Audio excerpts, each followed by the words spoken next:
This conference will now be recorded. Hello, good afternoon. I'm Dr. Pawan Kumar, Psychiatry Associate Professor. So last class we have discussed about cognition and thought and its disorders. Okay, about delusion, about obsession. Okay, and types of delusions. Okay, today's class we will be discussing about the next part of psychopathology. So that is not psychopathology, cognitive functions. In that, the most important one is memory.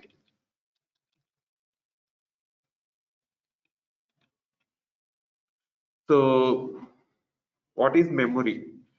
So, simply to say, memory is storing information for a later recall. Okay, it's a mental process involving the storage of information for recalling at a later time. So it involves three steps. The first step is registration.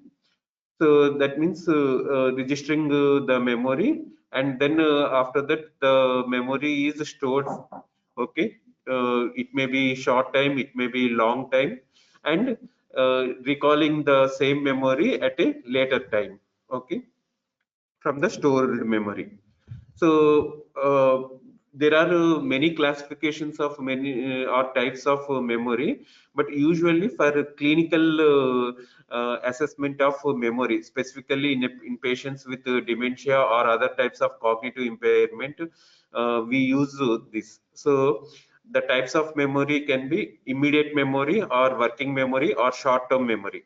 Okay, so mostly we use the terminology as working memory, okay, or immediate memory. Okay, so the duration is a few seconds to few minutes. Okay, so by this it is mainly for registration. Okay, so here we will tell the patient to remember three different objects, dissimilar objects. Okay, and ask them to recall immediately. For example, we'll ask them to remember mouse, pen, battery. Okay, and immediately ask them to repeat. So that comes under immediate memory. So within few minutes. So what we will take is clinically within 5 minutes. Okay, recent memory is 5 minutes to few days. So that is usually clinically we will take it as 7 days. So after 5 minutes, that means after giving the objects and recalling immediately, we will distract the patient by by asking other questions or some other material. So after 5 minutes, we can ask the same question: what are the three objects which have been told to you 5 minutes before? So also clinically we can ask the recent memory. So what you have done in the last 24 hours. So if you see, we will be asking what you had for your breakfast or what you had curry in the yesterday's dinner, like that. So 24-hour events can be taken for the recent memory. So remote memories, memories of lifetime events. It can be related or it can be unrelated. So for example, date of birth or anniversary of the marriage, okay, or when you have joined the MBBS course. So, or these are related one. Unrelated means those like when Narendra Modi has become the Prime Minister first time, when Jagan Mohan Reddy has become the Chief Minister, in which year. So those are remote memories. Okay. So other type of classification is registration, retaining, that is storage, and retrieval or recall. Okay, at need. So first we'll go with the registration. Okay, so registration, initially anything coming into the sensory modality just touches, just comes to the sensory modality, to a particular sensory modality, whether it is touch or visual or auditory. So it is if you pay attention to that memory, then it will go, okay, to the short term memory. So if you don't pay attention, that will be lost. Okay, so usually, for example, if you for told phone number, you will be retaining it for the till the phone number is repeated to the some other person, okay, or you have typed in your mobile. So that is known as working memory. So that is all registration, but it will goes away, okay.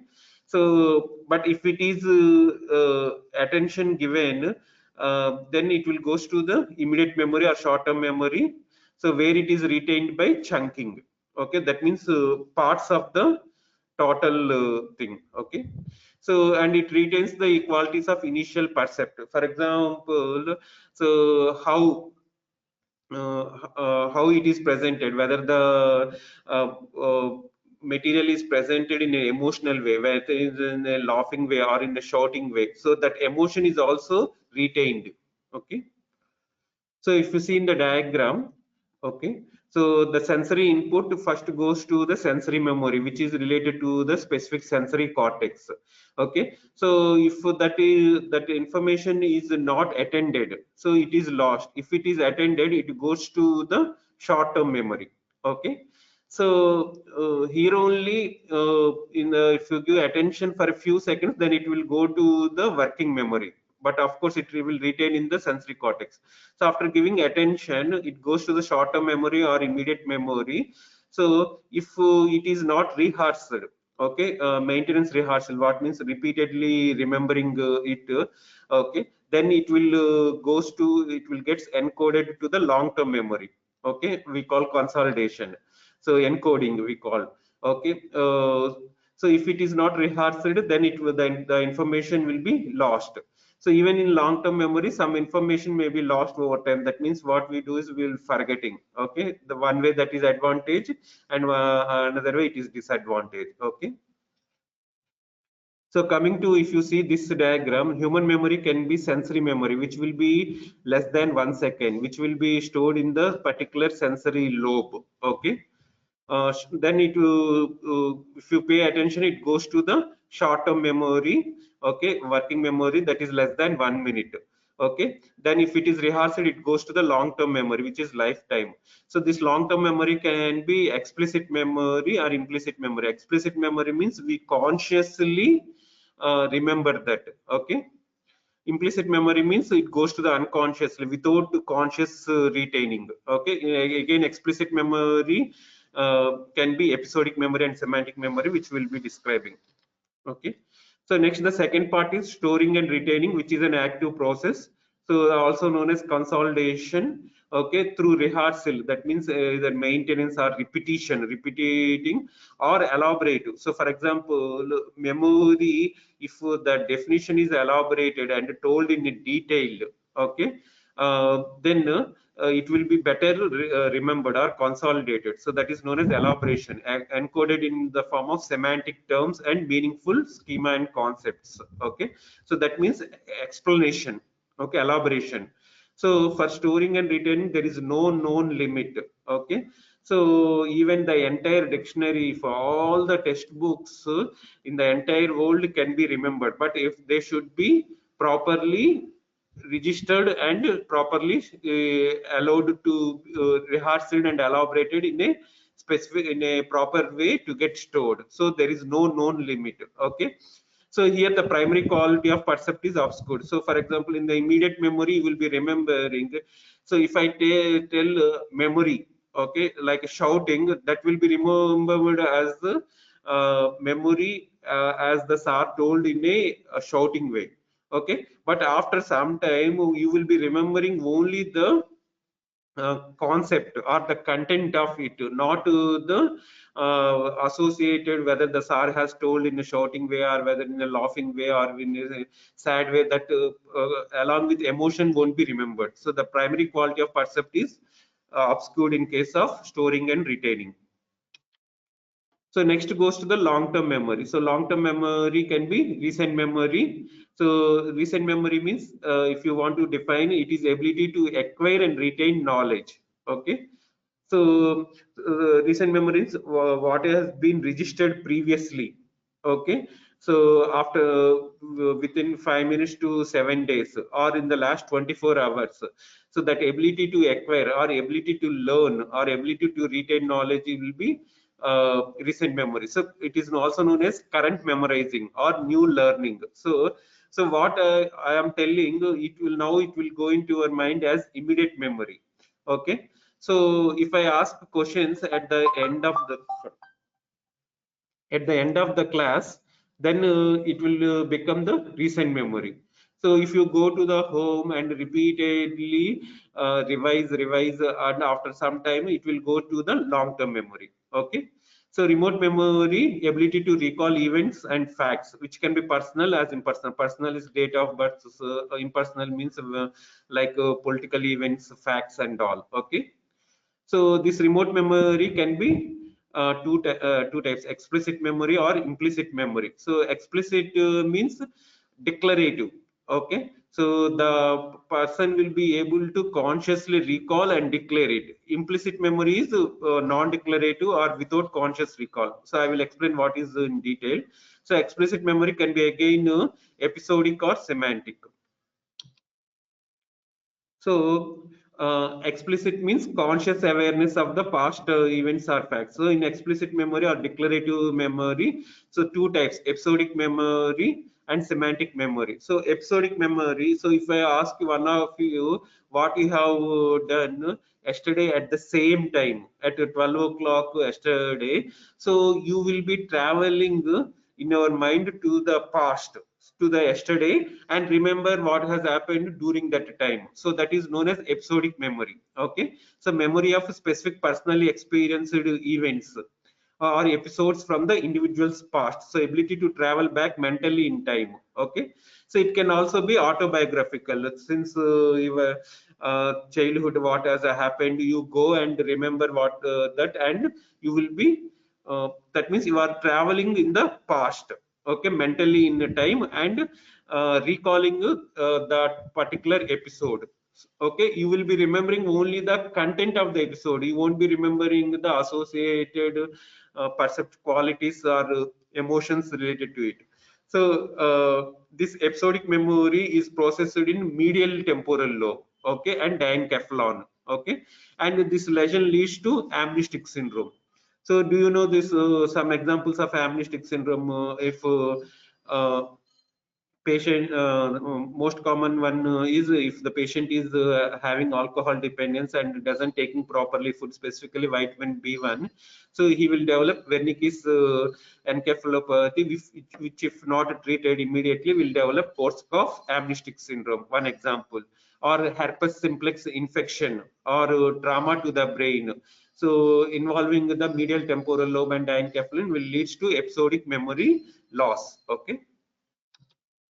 So the second type of explicit memory or declarative memory is semantic. So here in consciously we are recalling the episode in the past, and here in semantic memory consciously we are recalling what are the facts or truths. Okay, so that's why these two are types of explicit memory. So it is knowledge of objects, labels. So what is your name?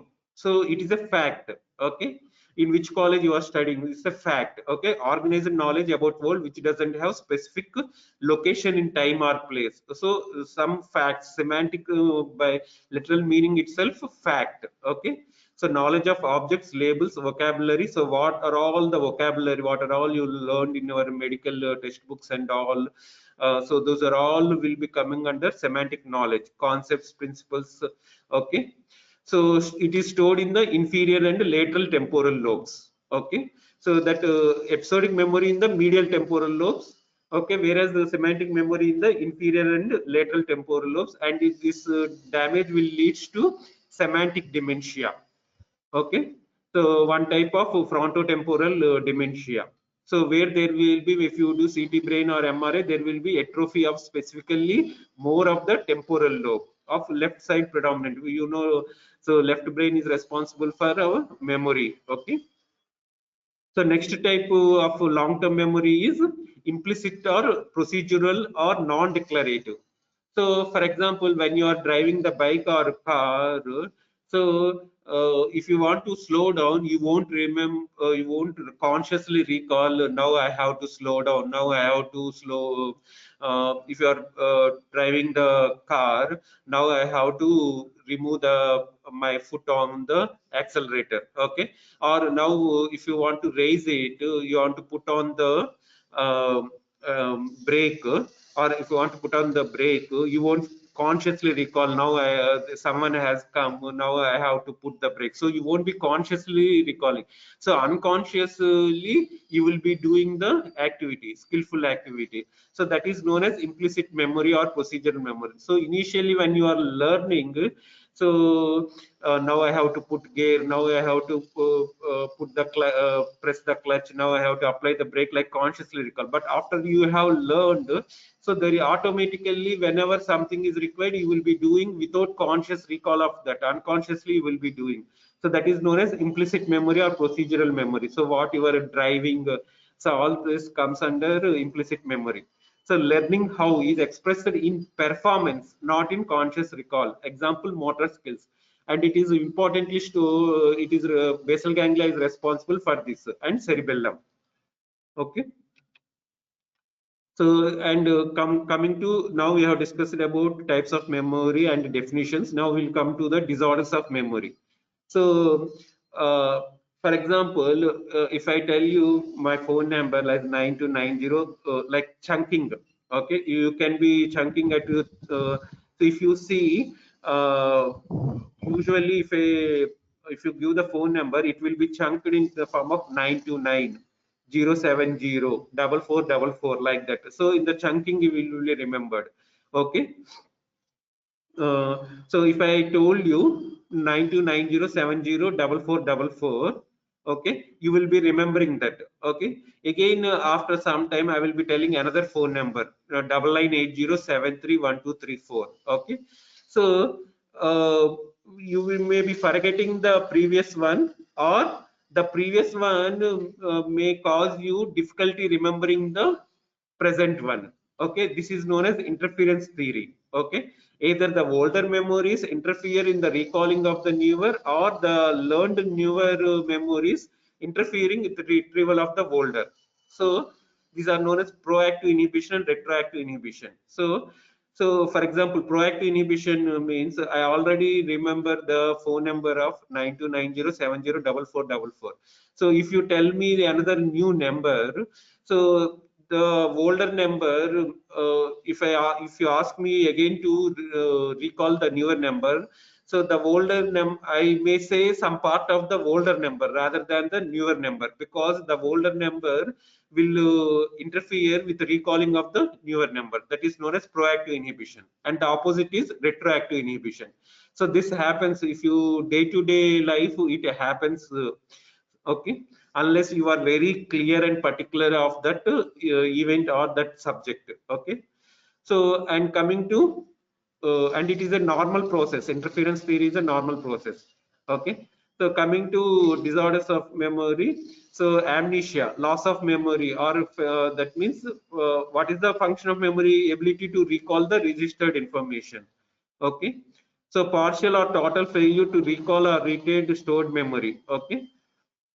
So actually, unless if it is because of a head injury or biological amnesia, so the stored information, if the information is properly registered and properly rehearsed to get stored into the long-term memory, so once it is stored properly, means there will be no problem in retrieving or recalling it.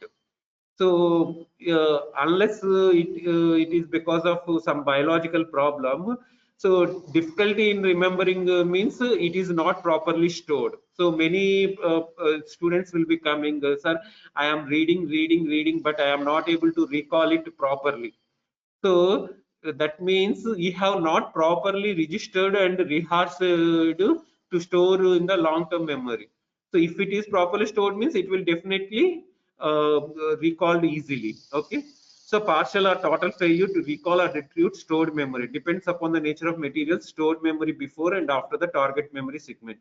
So biological amnesia occurs because of head injury or because of drugs. We have already discussed it.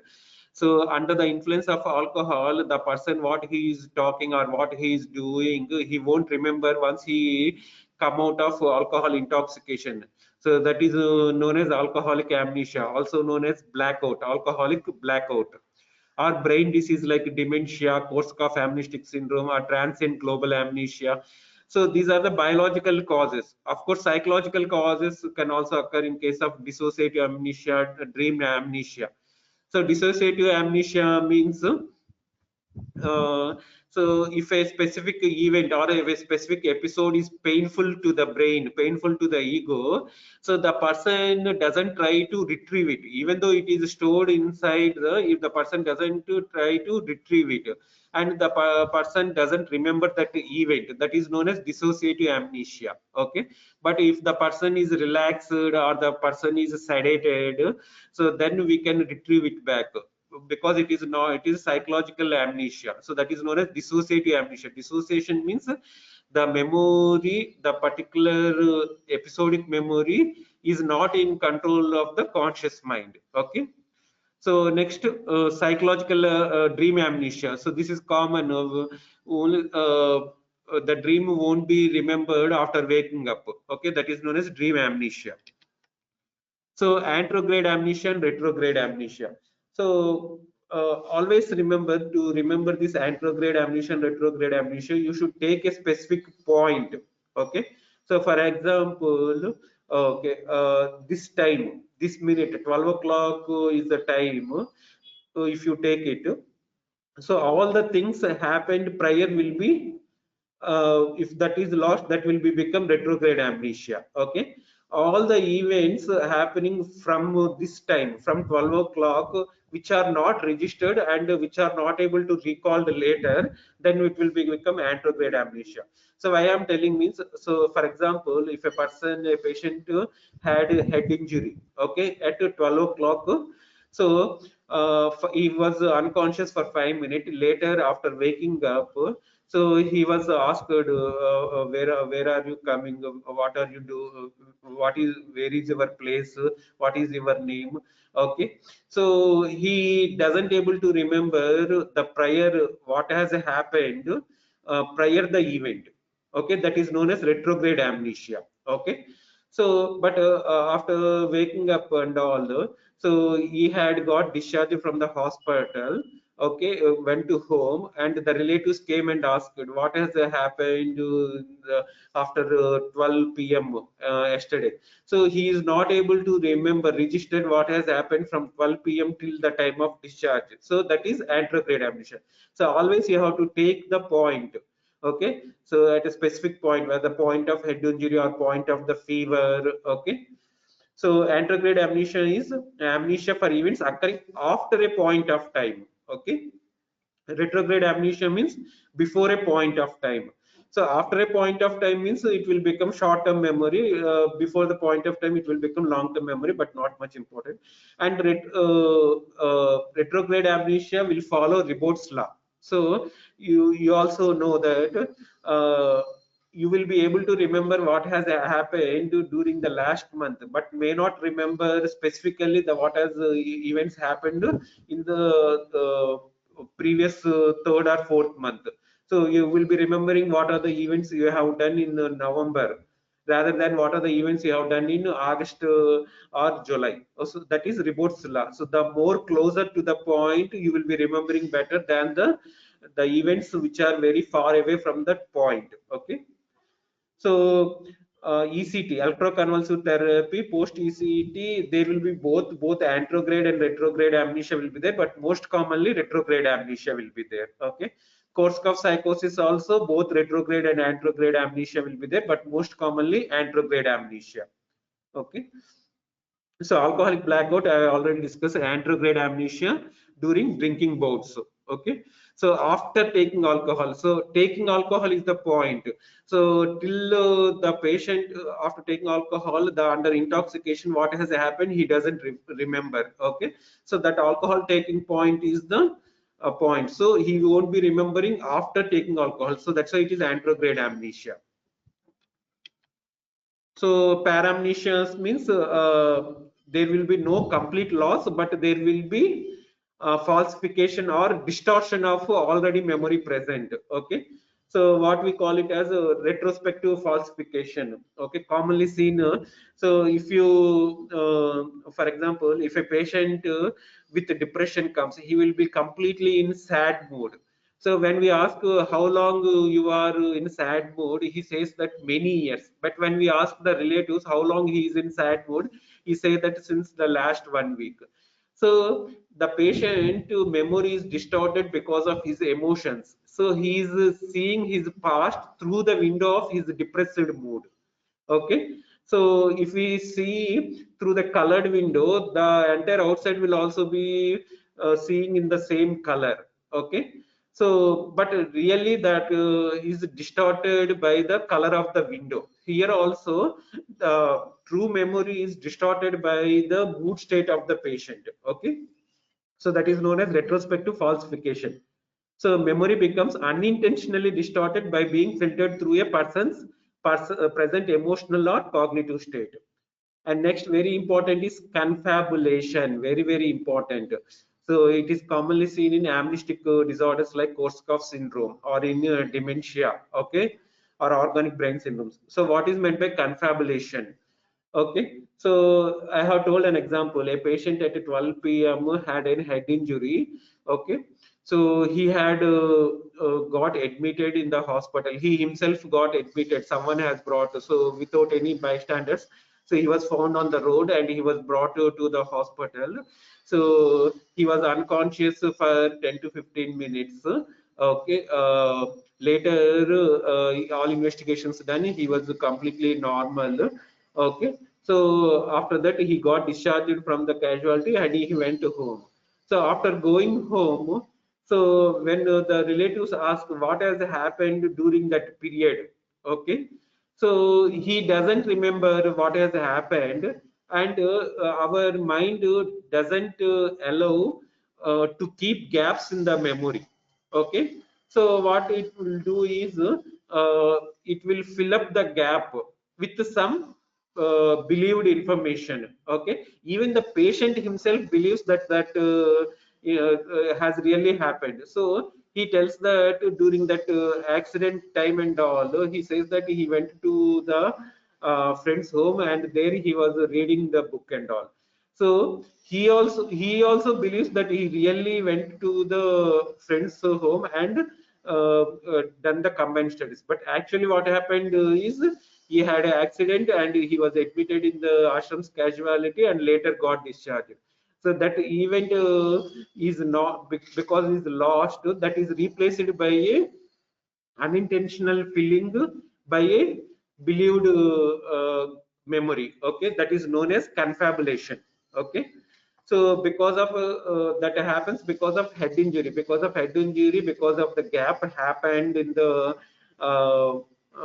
in the unconscious or semi-conscious state, that mind doesn't allow to keep gaps in the memory. It is filled unintentionally by some events, imagined or untrue experience that a person believes. So most commonly occurs in chronic alcohol Korsakoff syndrome, syphilis. So it happens because of the damage of basal forebrain and frontal lobes. So confabulation is not lying because the person himself believes that that imagined truths or unhappened experiences, untrue experiences as true. Okay, so patient unaware that their memories are inaccurate. So this confabulation typically occurs in Korsakoff syndrome. False memory syndrome not much important.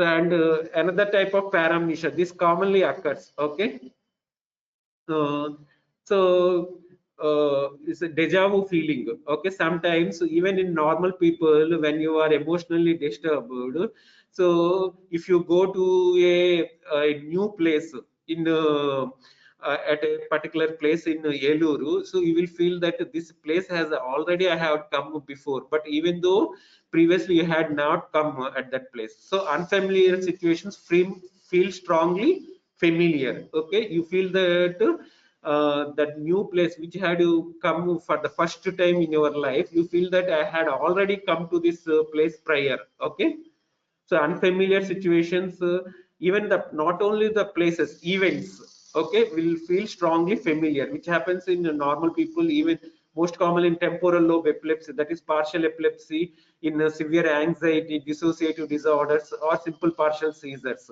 Okay, so it is a illusion. So okay, so illusion of a visual recognition in which a new situation is incorrectly recorded as a repetition of the previous memory. Okay, so it's in the same way deja entendu.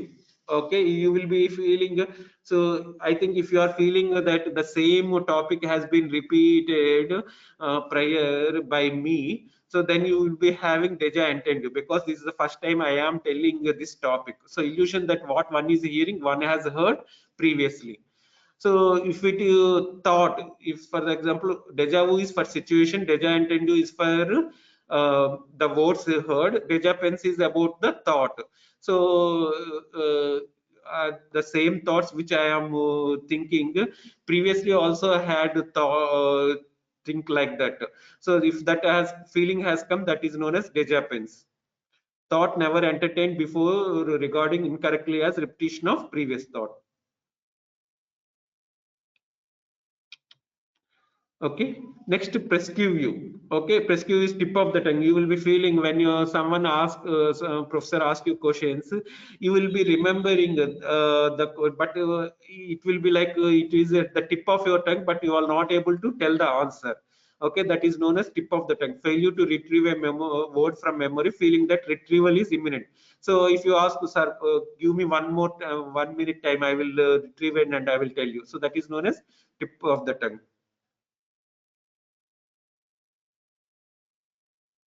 In this previous one, what is the opposite of deja vu? Okay, so for example, maybe in next month you will be coming to the this medical college. Upon seeing that, you will feel entirely as unfamiliar. Okay, so even though you are familiar for the last 4 years, that is known as Jammy's view. Okay, so Ganser syndrome. Okay, so Ganser syndrome, if I ask you one question, what is 2 plus 2? So instead the patient tells as 5. Okay, or what is the color of this table? If the patient says black, even though it is brown, so that means the patient is understood the question, but he doesn't give the approximate answer. He will use the uh, he not doesn't give the correct answer, he gives the approximate answer. If the patient doesn't understood the question, if I ask what is 2 plus 2, he would have given some other answer like Pawan and like that, but he understood the question, but instead of giving the correct answer, he will be giving the approximate answer. So most commonly seen in prisoners where they are where they will be staying for a long time. Okay, so syndrome of approximate answer. Okay, it is like a conversion disorder. Uh, uh, of course, if associated with pseudo hallucinations. Pseudo hallucinations means the person will have insight or hallucination occurring inside the conscious space. Okay, inner objective space. Okay, and there will be clouding of consciousness. So hyperamnesia means exaggerated degree of retention or recall seen in mania or OCD or delusion. That means even minute particular things will also be remembered if the person is excited and listening to it. Okay, so coming to questions, confabulation is typically seen in alcoholism. True about confabulation is it is a memory disorder. Confabulation means so making stories to fill gaps in memory loss. Making stories to cheat someone is manipulation. Okay, not confabulation. Misinterpretation of stimuli is illusion. Perception in the absence of stimuli is hallucination. So confabulation is it purposefully fabricating stories to project a certain image? No, it is filling up of gaps by fabrication to cover lapses in memory, which occurs unintentionally. So unfamiliarity of familiar things. It is not familiarity of unfamiliar things. It is unfamiliarity of familiar things. It is Jameis Wu. Okay. Deja vu is familiarity of unfamiliar things. Okay. So deja vu is seen in temporal lobe epilepsy, normal person, even in psychosis. So all the above. When information memorized afterwards is interfered by information learned earlier, it is proactive inhibition. Okay. The opposite is retroactive inhibition. So all are true except procedural learning is from past experiences. Correct. Implicit learning is procedure skill acquirement. Yes, the driving motor skills. Amnestic syndromes lose semantic memory. No, amnestic syndromes lose episodic memory. Okay. Implicit memory and multiple implicit memory is non-declarative. Okay. Actually, anterograde amnesia affects short-term memory more rather than long-term memory. So pseudo dementia is seen in, we already discussed in depression. So forgetfulness, I already told, many patients who are young, they come with, or when they are anxious, they feel that they are not able to remembering. So it is not because of recall of the remembered things. It is difficulty in retaining or rehearsing because of lack of attention, because the person is having depression or the person is anxious, he is not able to give full attention to the or full focus on what he want to remember. Because of it, the information is not properly registered. So since the information is not properly registered, it is difficult to recall. It is not difficulty in recall of properly registered information. So that happens in dementia and all because of late age. Okay. So coming to the final topic, motor behavior. So now till now we have been three parts of mind. Okay. So one is, okay, cognition, that is thinking, we already discussed. Next part is emotion, we already discussed mood and emotion. Okay. So next is the behavior. So derangement in the behavior specifically, that is conation means motor behavior. Okay. Cognition, emotion, and conation. Okay. So psychomotor activity means motor manifestation of the psychic activity. For example, in mania, the psychomotor activity will be increased because of increased energy. Okay. In depression, because of decreased energy, there will be decreased in psychomotor activity. So the psychomotor activity will be manifested in the form of facial expressions, gestures, or the motor activity. Okay. And the tone of the voice. Okay. So coming to catatonia. So catatonia is a part of disorganized behavior. So where there will be marked disturbance in motor behavior. So so catatonia means catatonia. Okay. There is a disturbance in the behavior of the person. So it should not be confused with catalepsy or cataplexy. Okay. So cataplexy will be seen in narcolepsy. Okay, you remember like cataplexy. Cataplexy will be seen, plexy will be seen in narcolepsy. Okay. Uh, Coming to catatonia, that various motor manifestations of catatonia include catatonic excitement. Okay, that means without any reason the person will be very hyper excited. Okay, very highly active. Stupor means opposite. So even though the person is able to communicate or able to move, the person will be keeping silent, mute, doesn't talk and doesn't move. So stupor and mutism. Rigidity means, so we already know there are two types of rigidity, neurological like lead pipe and cogwheel. So this catatonic rigidity is different. This the rigidity of the person of the hand will change according to the situation or according to the time. So it will be fluctuating, unlike that of neurological rigidity. Posturing or catalepsy. So remember that very important entrance bit. Catalepsy is seen in catatonia, cataplexy is seen in narcolepsy. Okay. So catalepsy means posturing. So voluntary posturing. If you see, if for example, if you want to tell like the person is doing namaskaras on a single leg.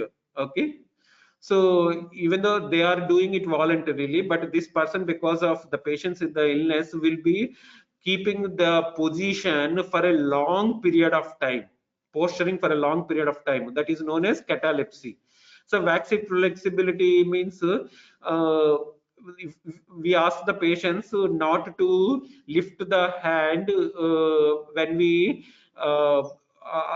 hold the hand, but instead if they will be easily flexing, we are able to, the examiner will be able to lift the hand very easily without any resistance. Okay, so negativism means the patient will not be doing or will be doing opposite of what the examiner has asked.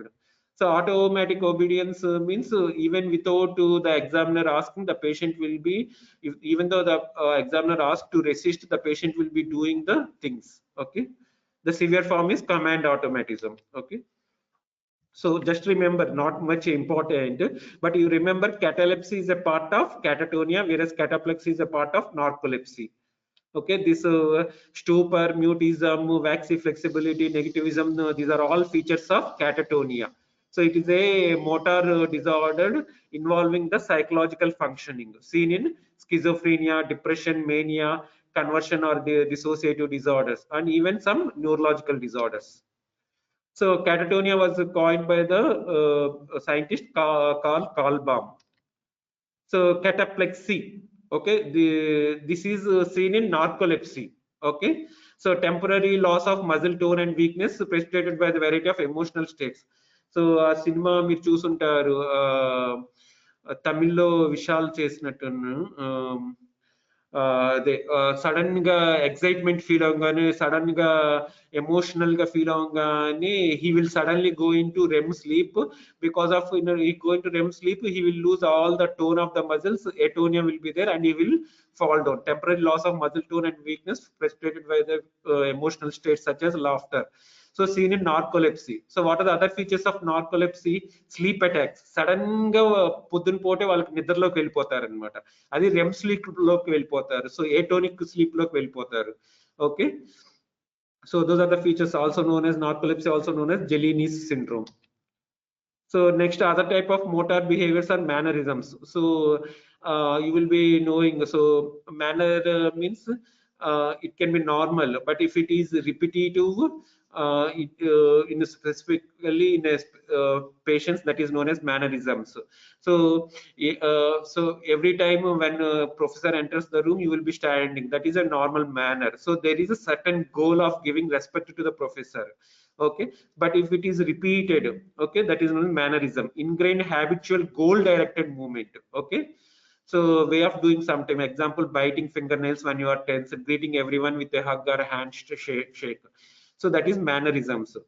So without any specific goal, so that is known as stereotypy, repetitive fixed pattern of physical action or speech. It can be verbal stereotypy. Verbal stereotypy means repeating the same word repeatedly without any reason. Okay, or repeating the same thing. Okay, like head nodding or rocking back and forth, seen in autism. Okay, without any specific reason.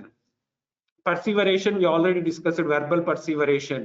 So that means what is your name? Pawan Kumar. Where are you from? Pawan Kumar.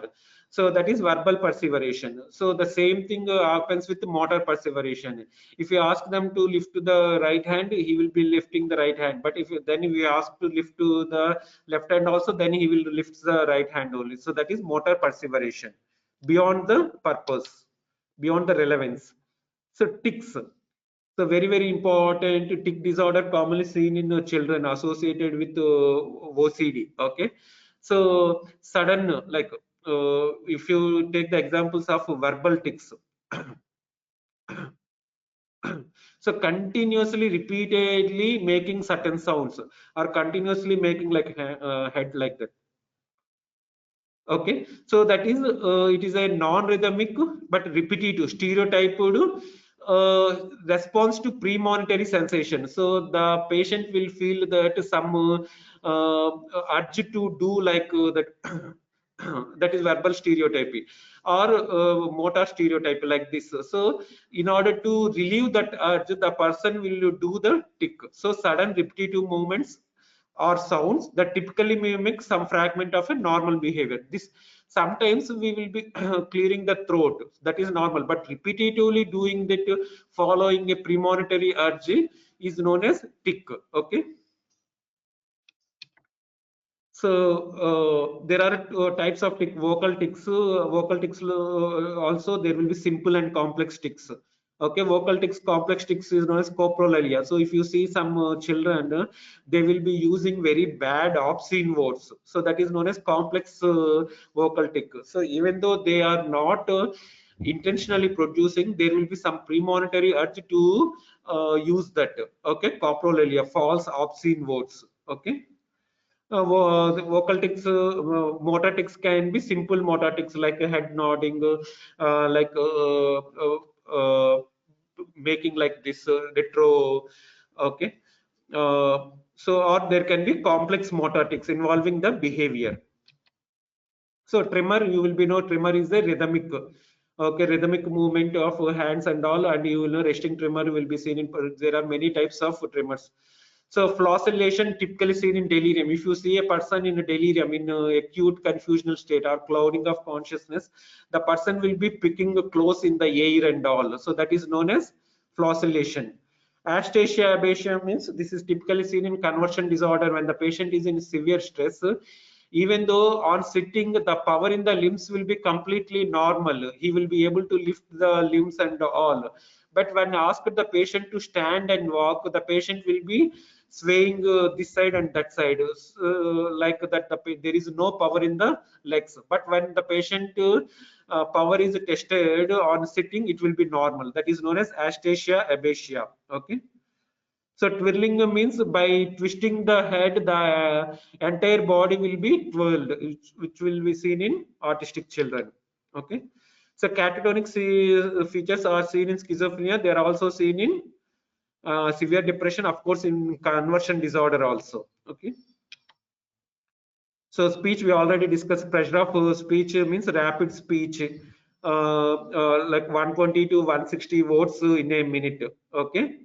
Volubility means logaria, so continuously talking. Some of your friends will be like that. Or poverty of speech. So poverty of speech means that they will be very less talking, usually seen in depression and all. So, or if at all they talk, they will be replied in monosyllables like like that. Okay. Some people will be talking continuously, but there will be no content in their speech. That is known as poverty of content of speech. So we already know dysprosody means there is no proper melody, musical content will not be there in case of dysprosody. Dysarthria means difficulty in articulation. Okay, dysphonia means difficulty in speaking because of problem in the vocal cords. Dysarthria because it happens because of the muscles of the cheek, muscles of the tongue and all. Okay, stuttering means frequent repetition or prolonging or prolonging or a sound. Okay, like that. Okay, stuttering. Okay, so or complete giving a pass. Okay, cluttering means rapidly talking for some time, and there will be complete pause, and again continuously talking. Okay, like a jerky speech with gaps in between. So echolalia means repetition of what the patient has told. Okay. Echopraxia means repetition of what the motor activity. Sorry, echolalia means repetition of what the examiner has told. What is your name means the patient will repeat what is your name. Echopraxia means repeating what the examiner behavior by the patient. Okay, which is seen in autism, catatonic schizophrenia, Alzheimer's, etc. Coprolalia, we already discussed. Involuntary vocalization of obscenes are seen in Tourette's disorder. Verbigeration means repeated meaningless words. That is, verbigeration is nothing but verbal stereotypy. So repeating the same words without any reason. Okay, seen in catatonic schizophrenia. So echolalia is a recognized feature of catatonic schizophrenia. Of course, also seen in Alzheimer's disease, childhood autism, etc. So mutism is a recognized feature of catatonic schizophrenia. See, is a feature of catatonic state. So, and the last part, okay, 2 minutes. Okay, what are the instruments for measuring intellectual ability? Okay, so there are Wechsler's scale and Stanford Binet battery. Okay, so these are developed in the West. Okay, Wechsler's intelligence scale for children 6 to 12 years, Wechsler's intelligence scale for adults. Okay, and Stanford Binet test. So these has been modified to the Indian version by Bhatia battery. So Bhatia battery is the Indian adaptation of Wechsler's, and Binet Kamath test is the Indian adaptation of Stanford Binet test. Okay. So they are used for detecting the intelligence and intelligent quotient. Okay. So this is not much important. Okay. So IQ and instruments for measuring the adaptive behavior. What is meant by adaptive behavior means social maturity. Okay. So whether the child is able to uh, socially mingle with the other persons and able to do day-to-day activities. So how much he is able to get adapted to the requirements of the surrounding world. So that is adaptive behavior. So a person's intelligence will be measured using the intelligence quotient based upon his vocabulary, based upon his general knowledge, based upon his concept complexity, as well as his adaptive behavior. So for adaptive behavior, we use the scale Vineland Social Maturity Scale, VSMS, what we call it. Okay. So projective tests are personality tests. If the patient is not cooperative, not able to tell what are his problems and all, or if the person, if a examiner wants to know the personality characteristics of the patient, so what we do is the projective test. Okay, here the ambiguous stimulus. For example, if you see in the figure, so by seeing the above figure, some people will say two bats standing side by side, okay, opposite, or it is a part of a sacrum. So there will be like typical responses will be there. Some but the patient, if he's having psychosis, he will be telling some abnormal response, which we can't be told by a normal person. So based upon these projective tests, you will be able to know what is there in the mind of the patient or personality of the patient. So those are Rorschach blot test or thematic apperception test. In thematic apperception test given by Murray, the patient will be given some photos. So like this, so if you see the second figure, so by seeing it, you will be different things will be coming into the mind. So they may be normal, they may be abnormal. So the psychologist will be knowing what are the normal responses, what are the abnormal responses. Okay. And complete a sentence test or draw a person test. Okay, so we will give half the sentence and ask them to complete the sentence, or we will ask to draw a person. Okay, these are the various projective tests. Okay, so these are subjective tests. Okay, so because the patient has to has gives the information. Okay, these are not the objective tests like that of Wechsler's and all, where the examiner tests. Okay, so other personality tests include Minnesota multiphasic Minnesota personality test or Millennium clinical multi-axis inventory. And neuropsychological test means after head injury, the person may be losing some cognitive functions like memory or orientation or intelligence or abstraction judgment. So to test those, what are the tests used are Bender Gestalt test or Hull still retained battery. But in India, a postgraduate institute in Chandigarh and NIMHANS in Bangalore developed PGI battery and NIMHANS battery. So Rorschach ink blot test is both projective as well as subjective test. Okay, so answer is both. Rorschach test measures personality.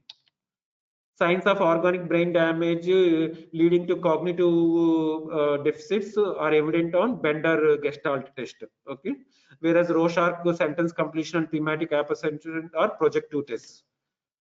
So next last bit is MMSC. Okay, so MMSC is used to measure the cognitive function. Okay, so it is for screening cognitive deficits like delirium and dementia. Okay, so it is a 30-point scale which measures orientation, registration, attention calculation, recall, and language. All these are cognitive functions. So normal will be greater than 24, mild impairment will be 20 to 24, moderate will be 11 to 19, severe will be 0 to 10. So thematic apperception is named after Murray. So MMSE is a 30-point program to evaluate cognitive function. So this is already knowing in our pediatrics, the chart 3 generations we have to take. Okay, for taking the family history. Okay, hereditability. So which of the following represents adaptive? Only one time that question was given. Okay, so this completes the complete information related to the introduction in psychiatry. Okay, any doubts?